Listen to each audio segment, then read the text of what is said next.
Hello everyone, this is Jonathan Hash and today I am presenting my Turning the Book on its Head video. I will be using this single-page collection of original artwork, symbols, and quotes to give a multimodal analysis of The Outsiders by S.E. Hinton, and hopefully unpack what it is about this book that resists being a single story. The Outsiders is set in rural Oklahoma in the 1960s. The story revolves around Ponyboy Curtis and his relationship within his gang of greasers. The conflict in this book is between two rival gangs that represent two different socioeconomic classes. The greasers from the poor part of town, literally from the wrong side of the tracks, and the socias, the wealthy privileged youth from the rich part of town. Frequent physical altercations between these two rival groups is common, but come to a head when Ponyboy and his friend Johnny are being savagely beaten, and Johnny kills a Soc named Bob. Ponyboy and Johnny are then forced to flee the town and lie low in the countryside. One of the reasons I chose this book to turn on its head was that it was perhaps the first book written for young adults that defied the safe and normal conventions that were then the norm. The norms that featured all white, all upper middle class protagonists with safe plots and happy endings. Instead, Hinton chose to cast a disreputable greaser as her protagonist and the upper class as the foes. This novel defied the single story of young adults in America and offered a counter-narrative that showed the effects of caste inequality and gave us a window into the trials of a marginalized subculture. This story turned an entire genre on its head and opened the way for literature for young adults to speak about diversity and hard truths. One of the ways The Outsiders confronts class conflict is in its descriptions of rival gangs. Although these descriptions sometimes border on stereotyping, they do manage to convey why these two groups come into conflict so often. To represent this divide between the classes, and specifically between the socias and the greasers, I drew an imagined representation of Playboy's colored desk where he is writing his paper for English class at the end of the novel. On the left side, we see objects representing the socias, and on the right side, we see things representing the greasers. Each side also has a notepad featuring quotes that represent the thoughts or feelings of each group for itself or how it sees the other group. The space in the lower middle is Ponyboy's space and represents his feelings of not really belonging to either group. At the top of the page, we see a magazine ad for a Madras shirt. This is the preferred shirt of the socias that form part of their identity, and they are expensive and referenced several times as something the greasers cannot afford. Next to it on the left is a toy model of a blue Ford Mustang, the car driven by Bob, Randy, and the other socias, who use it to patrol for lone greasers to ambush, as happens to both Ponyboy and Johnny. It is yet another expensive reminder of the economic divide between the two groups. Scattered along the far left side of the page are Bob's rings, a symbol of wealth, but they also represent the physical power that comes from being wealthy, physical power that he uses to prove his superiority over Ponyboy and the rest of the greasers.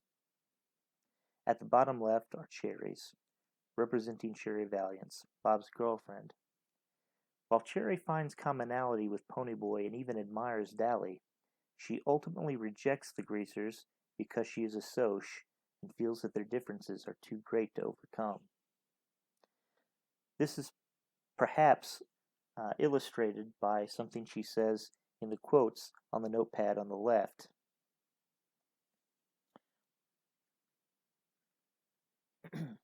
It's not just money.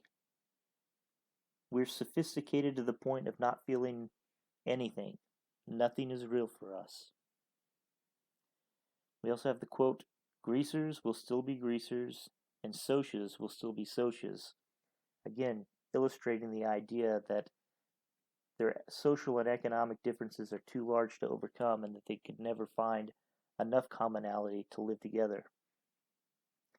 At the top of this notebook here, we have How'd you like that haircut to end just below the neck, which shows the venom that the Socias have towards the greasers and vice versa. And also, they're right, you are a hood, an explanation that the girls give to Dally at the drive-in theater. On the right side of the page, we have a container of pomade and a comb, trademarks of the well-coiffed greaser and a symbol of their identity. Below that, a switchblade, perhaps the one Johnny used to kill Bob. Next to the knife, a plastic horse standing in for Mickey Mouse, the horse Soda Pop loved, but lost when its owner sold it. Ponyboy wanted to buy it for him, but a horse is not a luxury that the greasers could afford. Above the horse lies a paperback copy of Gone with the Wind, the book Ponyboy reads to Johnny as they lie low in the abandoned church. It's in this church that we really begin to see a depth of character and sensitivity in Johnny and Ponyboy that belie the greaser stereotype and help reject the Socia's single story of them. Towards the middle of this page, I drew matchsticks and a newspaper clipping of the abandoned church burning. This is an important event in the novel and a turning point. Ponyboy and Johnny rush in to rescue the children trapped inside, and even Dally, whose philosophy of life is to take care of number one, is shown to be capable of risking his life for his friends. This is also the event that leads to Johnny's death and Dally's suicide by cop later in the novel. Finally, on the far bottom right is a notepad with quotes that reveal the greaser take on life. And you can't win against them no matter how hard you try, because they have all the breaks, and even whipping them isn't going to change that fact. I wanted to cry, but greasers don't cry in front of strangers. Some of us never cry at all, like Dally and Two-Bit, Tim Shepard. They forgot how at an early age. You better wise up, Pony. You get tough like me, and you don't get hurt. You look out for yourself, and nothing can touch you. We're poorer than the Socias and the middle class. I reckon we're wilder, too. Greasers are almost like hoods. Lastly, in the center, there's Ponyboy's English composition, which I've used to place quotes that I felt illustrated Ponyboy's growth and rejection of being forced into life and existence, not of his choosing. This aspect might be said to be betraying the overarching theme of class inequality, with its idea that if you work hard, you can overcome all obstacles and move up. I tend to think of it as simply Ponyboy deciding not to be labeled by society and to try to make his own path, regardless of whether he is able to raise his socioeconomic status or not. I think this is reflected in the quotes on his paper. The first, so Cherry Valance, the cheerleader, the Soc, was trying to help us. No, it wasn't. It was Cherry the dreamer, who watched sunsets and couldn't stand fights. Randy was supposed to be too cool to feel anything, but there he was, with pain in his eyes. Things were rough all over, but it was better that way. That way you could tell the other guy was human too. Finally, we have some advice for Ponyboy. Ponyboy, listen, don't get tough. You're not like the rest of us. Don't try to be. Listen, with your brains and grades, you could get a scholarship and we could put you through college.